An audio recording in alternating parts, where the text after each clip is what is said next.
मुद्दा वाले ना समझें कि अब उनके पास विधायक नहीं है। जब तक चुनाव नहीं होते तब तक मैं हूँ वहाँ का विधायक। ईद तो करो जय हिंद, ईद तो आओगे, ईद तो सारे मंत्रियों ने भेजेंगे। साथियों, जननायक जनता पार्टी नहीं, वो तो जयचंदों की जनता पार्टी है। कांग्रेस पार्टी का एक मजबूत उम्मीदवार होगा। पहले आप ये बताएं भारतीय जनता पार्टी का उम्मीदवार कौन होगा? चौधरी भूपेंद्र सिंह की हुड्डा भी इस इलाके को अपना बता करके अपना गढ़ बताने का प्रयास कर रहे हैं। अब तो गढ़ प्रजातंत्र में जनता की अदालत में है। साथियों, जनमत हरियाणा पर बड़ौदा की बिसात में आप सभी का स्वागत है। हम लोग आज बात करेंगे कि इलेक्शन अब कहां तक पहुंच चुका है।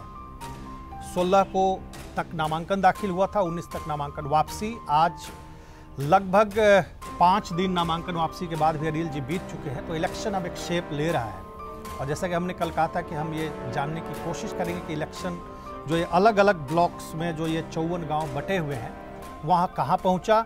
और दूसरा महत्वपूर्ण विषय कि इस हलके के सबसे बड़े ब्लॉक जहाँ पर कि वोट बैंक सबसे बड़ा है, सबसे ज़्यादा वोट जहाँ से आते हैं वो मुंडलाना ब्लॉक, वहाँ के 6 गांव पर हम चर्चा करेंगे कि 2019 में क्या स्थिति रही थी और 2020 में क्या स्थिति बन रही है कांग्रेस के लिए और बीजेपी जेजेपी के लिए, जो गठबंधन साथ मिलकर चुनाव लड़ रहा है, और क्या स्थिति बन रही है। क्योंकि अगले 9 दिन अब रह गए हैं, तो उस हिसाब से अगर 54 गाँवों को हम बांटें अनिल जी, तो 6 गांव हर दिन आते हैं जिन पे हम चर्चा कर सकते हैं। बिल्कुल। तो सबसे पहले तो कम शब्दों में ये बताइए कि इलेक्शन अब नाम वापसी के बाद काफ़ी कुछ चीज़ें बदली थी और प्रत्याशी बिल्कुल अब आमने सामने हैं। तो ऐसी स्थिति में अगर हम उसके भी 5 दिन बीत जाने के बाद आज शनिवार को अगर हम ये देख रहे हैं इस कार्यक्रम को 24 अक्टूबर को, तो इलेक्शन किस लेवल तक पहुँचा है, खासतौर पर अगर मैं कांग्रेस और बीजेपी जेजेपी गठबंधन की बात करूँ तो? पंडित जी, मैं बल्कि इस 5 दिन क्या मैं और पहले से जाऊंगा, क्योंकि मैं यहाँ से एक्टिव था जी। जुलाई में जो हमने काम किया था यहाँ पे, जुलाई के लास्ट वीक में, तब यहाँ टेम्परेचर बिल्कुल अलग तरह का था, अलग सारी चीज़ें थी और कई सारी चीज़ें नहीं थी जो अब हो गई है जी। अगर हम नामांकन के बाद की बात करें, नामांकन के बाद भी बीजेपी एक्सीलेटर लगातार स्लो स्पीड में चल रही है, लेकिन जो काम हो रहा है वो काफ़ी ज़्यादा हुआ है। कई सारे लीडर्स की ज्वाइनिंग हुई है, हल्के विशेष में हुई है, इसी हल्के में हुई है। हालांकि कुछ ज्वाइनिंग कांग्रेस में भी हुई है, लेकिन वो हल्के के बाहर की हैं। ठीक है। और जो है बीजेपी ने सबसे बड़ी बात एक की है कि रूठों को मना लिया है। जैसे भूपेंद्र सिंह हुड्डा ने कपूर नरवाल को मनाया था, इसी तरह बीजेपी ने भी बड़े 2 नेताओं को मना लिया है। और वो दोनों के दोनों अब कंधे मिला के चल रहे हैं, तो शेप ले रहा है इलेक्शन। और इलेक्शन के अंदर अब स्ट्रेटजियाँ, और खासकर बड़े गाँव की स्ट्रेटजियाँ, ब्लॉक्स वाइज स्ट्रेटजियाँ, कल हमने चर्चा की थी कि हम उस ब्लॉक में गए थे जहाँ पे योगेश्वर जी का पलड़ा भारी है, तो दूसरी साइड जो है वो लगता है कि भूपेंद्र हुड्डा, जहाँ पे वो कांग्रेस ज़्यादा फोकस कर रही है, वो इलाका वो था। लेकिन जिस इलाके की हम आज चर्चा करेंगे वो बेसिकली पॉलिटिकली अवॉइड हम उसको कह सकते हैं। यहाँ से कैंडिडेट नहीं है कोई भी, और बहुत कम पॉलिटिक्स। पुराने टाइम में भी गंगाराम जी यहाँ से चुनाव लड़ते थे, मुंडलाना गाँव के रहने वाले थे, विधायक रहे हैं, लेकिन उसके बाद से कंटिन्यू इस इलाके से कोई भी बड़ा लीडर नहीं हो पाया है। इस तरफ से कोई प्रतिनिधित्व नहीं मिला है। और आपने चर्चा की है जिन 6 गांव का आपने जिक्र किया है, वो काफ़ी बड़े गांव हैं। हाँ। इस इलाके में जो गांव हैं वो बड़े गांव, 4-4, 5-5 हज़ार उनका वोट पोल होता है। वो पिछले इलेक्शन में भी वोट पोल हुआ था उनका। तो ये सबसे महत्वपूर्ण ये इलाका है, जो इस इलाके से मुझे लगता है जो इस इलाके से लीड करेगा वो इलेक्शन जीतेगा। तो सबसे पहला गाँव ले लेते हैं मुंडलाना ब्लॉक का। वो पहला ही गाँव है मुंडलाना ही है, जो सबसे बड़ा गाँव भी है। तो वहाँ पे 2019 की स्थिति, जब त्रिकोणीय मुकाबला था तब क्या था और अब क्या स्थिति बन सकती है? देखिए, मुंडलाना गांव के अंदर जो है वो 5000 वोट पोल हुई थी लगभग। अब भी कोई 100-200 वोट बढ़ सकती हैं, 5100-5200 वोट पोल हो सकती हैं। हम 2019 के आंकड़े दर्शकों को बताएंगे कि 2019 में मुंडलाना में कांग्रेस को वोट मिली थी 2100, जिसमें 5000 पोल हुए थे। 2100 वोट श्री कृष्ण हुड्डा को मिले थे। ठीक है। बहुत उनके प्रोग्राम में मैं खुद गया हुआ था। उन्होंने बहुत ही भावुक भाषण दिया था यहाँ पे, मनोवल लगता है कहना चाह रहे हैं। हाँ बिल्कुल, वही किया था कि भाई लीडरशिप जो है बड़े दिनों में बनती है और लीडरशिप को आप वोट दो। मेरे को आप बाहरी मानो कुछ मानो, मैं तो पंचायती आदमी हूँ, ये है वो है। और लेकिन वोट जब कन्वर्ट हुए हैं तो 2100 वोट कांग्रेस को आए थे, जेजेपी को यहाँ पर 1000 वोट आए थे, और बीजेपी कांग्रेस से बहुत ज़्यादा पीछे नहीं थी, इतने कड़े मुकाबले के बावजूद भी और ओपन इलेक्शन के बावजूद भी 1500 वोट बीजेपी को आए हैं यहाँ पे।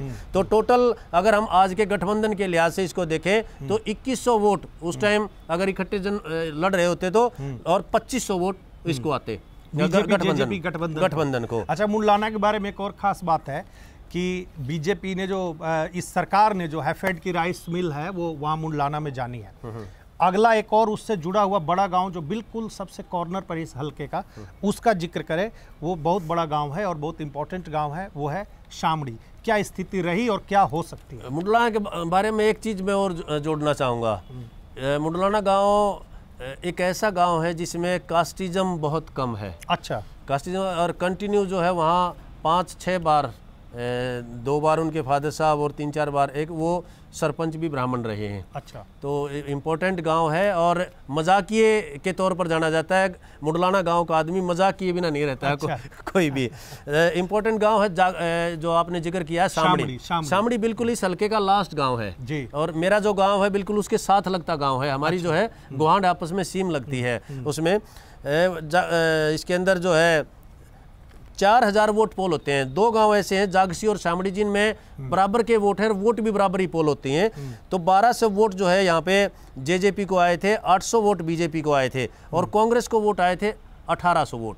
यानी अगर गठबंधन को जोड़ ले तो दोनों आगे हैं, दोनों आगे 200 वोटों से आगे हैं। अच्छा, गठबंधन को जोड़ दे अगर गठबंधन दोनों में, हालांकि गठबंधन जब भी कोई होता है तो वोट हमेशा बढ़ती हैं। अगर दोनों मिलकर चुनाव लड़ते हैं बढ़ती हैं। हालात बताएंगे कि अब कितनी बढ़ेंगी या इतनी ही रहेंगी। 1 साल बाद क्या स्थिति, 1 साल बाद क्या स्थिति रहेगी।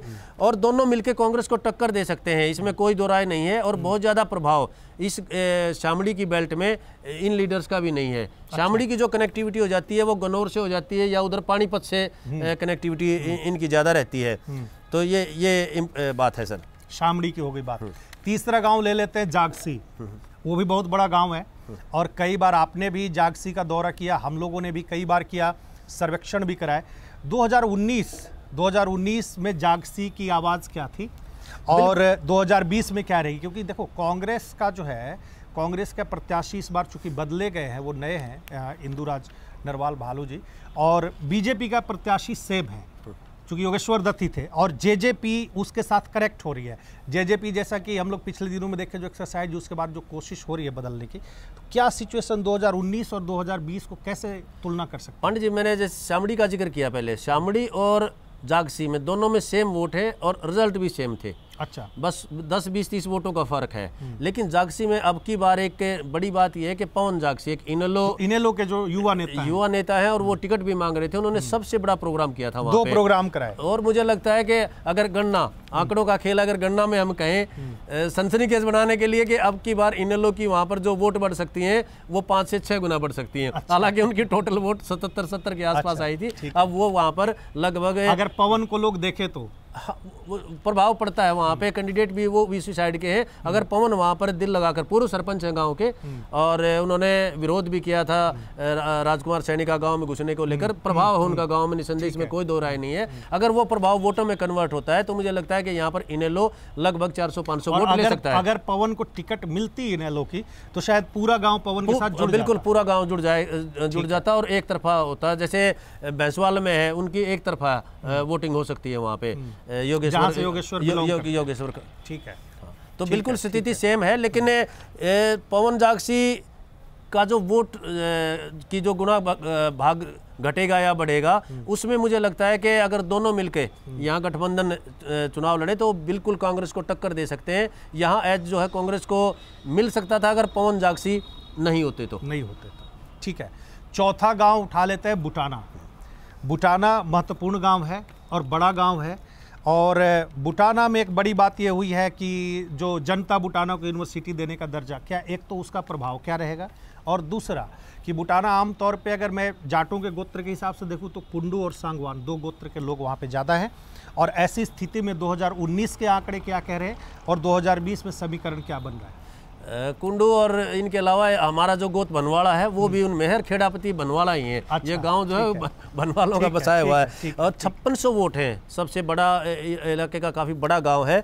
पिछली बार जो 2019 के आंकड़े थे उसमें 1800 वोट मिली थी कांग्रेस को, जेजेपी को 1800 वोट मिली थी, बीजेपी को यहाँ पर 1450 वोट मिली थी, यानी टोटल। फिर वैसे तो लीड बहुत ज़्यादा है।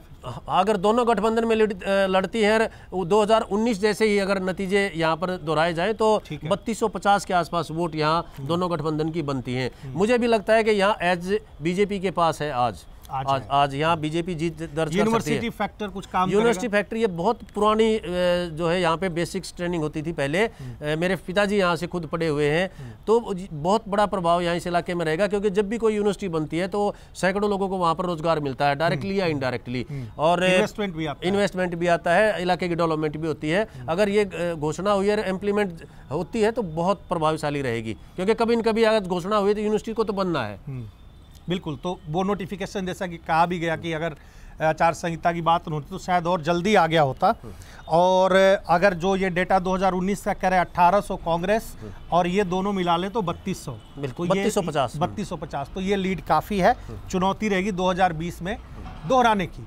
आज अच्छा एक और आज खास बात है, आज ही के दिन 2019 में हरियाणा विधानसभा के परिणाम आए थे, ठीक है। तो इस लिहाज से भी आज का दिन राजनीतिक लिहाज से इम्पोर्टेंट है कि आज ही जो है जनादेश सामने आया था काउंटिंग के बाद, और आज आप देख रहे होंगे फेसबुक पे तमाम नेता अपने 1 साल पुराने वो वीडियो भी शेयर कर रहे हैं, फोटो भी शेयर कर रहे हैं। अगला गांव हम लोग डिस्कस कर ले, बड़ौदा। बड़ौदा सबसे एक बड़ा गांव जिसके नाम पे इस हलके का नाम बड़ौदा है। बड़ौदा भी एक ऐसा डिसाइडिंग फैक्टर वाला गांव है, वहाँ से कई लोग ऐसे भी थे जो बीजेपी में भी टिकट मांग रहे थे, भूपेंद्र मोर जैसे। बड़ौदा से 1-2 लोग कांग्रेस में भी टिकट मांग रहे थे, लेकिन इस गाँव में टिकट गई नहीं है। बीजेपी का कहना है कि हमने इस बार वहाँ पे काम करवा लिया, और वहाँ पे बड़ौदा में पहली बारी हमने देखा कि बाजरा का खरीद सेंटर भी खोला गया। एक तो इसका कुछ असर होगा किसानों पे, और दूसरा कि आंकड़े क्या कह रहे हैं कि 2019 और 20, आज मैंने कहा ना कि जैसे आज पूरा 1 साल का चक्र पूरा हो गया। पंडित जी आंकड़ों की बात पहले करेंगे। कांग्रेस को इस गांव में 2600 वोट मिले थे बड़ौदा में, बीजेपी को 1800 और जेजेपी को मिले थे 1200, यानी 3000 के आसपास वोट मिले थे। गठबंधन जो है इस इलाके में, मैं आंकड़े जब निकाल रहा था तो 2019 के आंकड़ों को अगर हम देखें तो इस पूरे बेल्ट के अंदर अगर गठबंधन की वोट हम प्लस कर देते हैं तो यहाँ पर बीजेपी जीत दर्ज करती नजर आ रही है। जैसे और आपने जो बताया कि खरीद का जो सेंटर बनाया उसका प्रभाव तो पड़ता है, लेकिन इस गांव की पॉलिटिक्स के ऊपर बिटाने गांव का काफी प्रभाव पड़ता है। यह बुटाना का ये बोला जाता है कि कोई भी बड़ौदा जो है वो बुटानों को देखकर चलता है, ठीक है। ये कुछ गांव के पैच हो जाते हैं, जैसे हलकों के पैच होते हैं, छोटे छोटे गांव के भी पैच। उधर यही बात भैंसवाला और आंवली के बारे में कहते हैं। हाँ, वो दोनों गांव मिलकर चलते हैं, अगर कोई भी बात होती है वो दोनों उस साथ में चलते हैं। अगर एक बादली हलका है उसमें जो गुलिया खाप है उनके गाँव मिलकर चलते हैं, जो भी गुलिया बादली में फैसला होगा वो सारे गाँव लगभग उसके साथ जाते हैं। तो अगर डाटा के हिसाब से देख ले तो दोनों गठबंधन कितना बड़ौदा में और कांग्रेस कितनी? कांग्रेस को 2600 आई थी और गठबंधन को 3000 से ज़्यादा वोट आई थी, 3000। और इस इलाके में अब ये भूपेंद्र हुड्डा के एज के कारण मैं ये मानता हूँ कि हालांकि बिटाने में मुझे लगता है कि कांग्रेस ये बीजेपी विन कर सकती है थोड़े से वोटों से। अभी हाल में बड़ौदा के अंदर कांग्रेस को एज दिया जा सकता है, ठीक है, थोड़े से मार्जिन से। तो एक और आखिरी गांव है मुंडलाना ब्लॉक का गंगाना, वो भी काफ़ी बड़ा गांव माना जाता है, उसका आंकड़ा क्या कह रहा है? इसके अंदर लगभग 4000 वोट जो है वो पोल हुए थे, और इसमें कांग्रेस को आई थी 1726 वोट, ठीक है, और बीजेपी को 1100 और गठबंधन को जो है 1100 और 800 1900 वोट आई थी। यानी गठबंधन यहाँ भी लगभग 150 वोटों की बढ़त बनाए हुए है, ठीक है, जीत दर्ज कर सकता है अगर 2019 जैसे आंकड़े अब भी रिजल्ट में कन्वर्ट हो जाएं। तो ये जो 6 गांवों का जो आंकड़ा कह रहा है और जिसको साथ मिलाने की कोशिश हो रही है, तो गठबंधन के सामने अब चुनौती क्या है? गठबंधन के सामने सबसे बड़ी चुनौती यही है कि जितने भी हमारे वर्कर थे इसके जेजेपी के और दोनों पार्टी के अगर मिलकर चुनाव लड़े तो सबसे बड़ी बात एक और होती है, यहाँ पे जाट बहुल इलाका है और यहाँ पे सबसे मजबूत जो कैंडिडेट हैं वो जाट ही कैंडिडेट हैं। और दुविधा यही रहती है कि मान लो कपूर नरवाल कभी भी नहीं चाहेंगे, बेशक वो साथ लगे हुए हों, कि कोई नरवाल गोत्र का यहाँ पे और बड़ा लीडर बने। उनकी आगे की फ्यूचर की पॉलिटिक्स खत्म हो जाती है। तो बहुत सारे टिकटार्थी ऐसे हैं, जबकि दूसरी तरफ जो है बीजेपी का जो वोट है वो साइलेंट वोट है, उसमें कैंडिडेट बहुत कम है, कोई ज़्यादा कैंडिडेट नहीं है, थे तो वो जाट कम्युनिटी में ही थे, अदर कम्युनिटीज़ में कैंडिडेट कम है, तो वो वोट जो है वो साइलेंट है, बोल नहीं रहा है, लेकिन करंट है। जितना मुकाबला आसान नजर आ रहा था 19 तारीख को इतना नजर आज इतना आसान को नहीं आ रहा, आज 24 को नहीं आ रहा, 24 को आज नहीं है। और मुझे लगता है कि 28-29 तक इलेक्शन जो है बिल्कुल अच्छी शेप में होगा और हम और बेहतर कहने की स्थिति में होंगे कि आज के दिन क्या स्थिति है। अभी साइलेंट है, सबसे बड़ी बात यह है कि बहुत सारा वोटर आज भी साइलेंट है। अगर हम चौपाल में जाके किसी के पास जाके बातचीत करते हैं कि आप किसको वोट देना चाहते हैं, तो उनका यही कहना है कि अभी बेटा देखेंगे, सोचेंगे, अभी डट जाओ, अभी सोचेंगे। यानी आप ये कह रहे हैं कि 27 तक हमारे पास कुछ नए आंकड़े भी होंगे।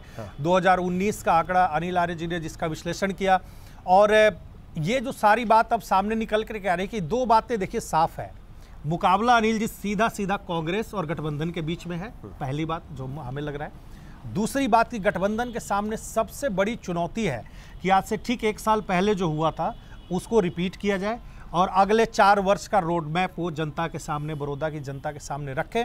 कांग्रेस की खासियत ये है कि कांग्रेस ने इसी ब्लॉक को शायद किसी रणनीति के तहत पहले फोकस किया है, शायद इसीलिए क्योंकि यहाँ वोट जाता है। पांडे जी, सरकार बनने के बाद में परिस्थितियाँ अलग होती हैं। जब उस टाइम तो नई सरकार बनने की बात होती है और इलाके की चौधर की बात हो जाती है, कई सारी चीज़ें जो है वो बंद मुट्ठी में रहती हैं। लेकिन जब केंद्र में सरकार है, यहाँ सरकार है, सरकार का उपचुनाव एक ही सीट पे हो रहा है, तो बहुत ज़्यादा प्रभाव जो है सरकार के पास में रहता है और लोगों के पास में अपॉर्चुनिटी रहती है। कोई यहाँ गेम चेंज वाली स्थिति नहीं है कि कोई एक सीट से कोई बहुत ज़्यादा प्रभाव पड़ने वाला है। लेकिन सरकार के, मैं दोबारा रिपीट कर रहा हूँ कि सरकार के पास बहुत कुछ होता है बाई इलेक्शन में करने के लिए। ठीक है, लेकिन सबसे बड़ी तो जिम्मेवारी सरकार की है ना सर, कि जो बड़ी घोषणाएं 500 करोड़ से ज़्यादा का जो रोड मैप सरकार ने पेश किया है बड़ौदा की जनता के सामने, न सिर्फ उस डेवलपमेंट को मॉडल को रखें बल्कि अगले 4 वर्षों में उसको इम्प्लीमेंट भी करके दिखाएं कि सही मायने में जो बातें कह रहे हैं, जैसे मुख्यमंत्री जी ने कहा कि बड़ौदा का विधायक मैं हूँ, तो उसको करके दिखाना भी होगा। मुझे लगता है ये भी एक बड़ी चुनौती रहेगी सरकार के सामने। बिल्कुल, सरकार के सामने इस इलाके में जो पूर्ण रूप से गांव का इलाका है, तो यहाँ रोड की कनेक्टिविटी की थोड़ी बहुत प्रॉब्लम थी, उनमें मोस्टली में काम चल रहा है। मुझे लगता है कि जब भी हम जिस इलाके से गए हैं तो कई जगह डेवलपमेंट के काम होते हुए दिखाई दे रहे हैं। जिनके टेंडर हो चुके हैं उनको तो कोई बंद नहीं करेगा, कोई बंद नहीं करेगा। तो जैसे यूनिवर्सिटी की घोषणा की बात है या IMT की घोषणा की बात है, उनके ऊपर एक बड़ी बात है कि उनको बीजेपी सरकार कितनी जल्दी लेके आती है कि अगली जब भी 2024 में चुनाव हो तो हम छाती ठोक के कह सकते हैं कि हमने जो कहा था वो किया था। तो ये बड़ी चुनौती सरकार के सामने, मुख्यमंत्री के सामने, कांग्रेस के सामने एक बहुत बड़ी चुनौती अपनी सीट को रिटेन करने की। तो जिस तरीके से मुंडलाना ब्लॉक के 6 गांवों को हम लोगों ने आज डिस्कस किया 2019 के आंकड़ों के आधार पर, 2020 की जो सिनेरियो है उसके आधार पर, कल मुझे लगता है कि इसके आगे के 5-6 गांव हम लोग डिस्कस करेंगे और देखने की कोशिश करेंगे कि इलेक्शन किस शेप में जा रहा है।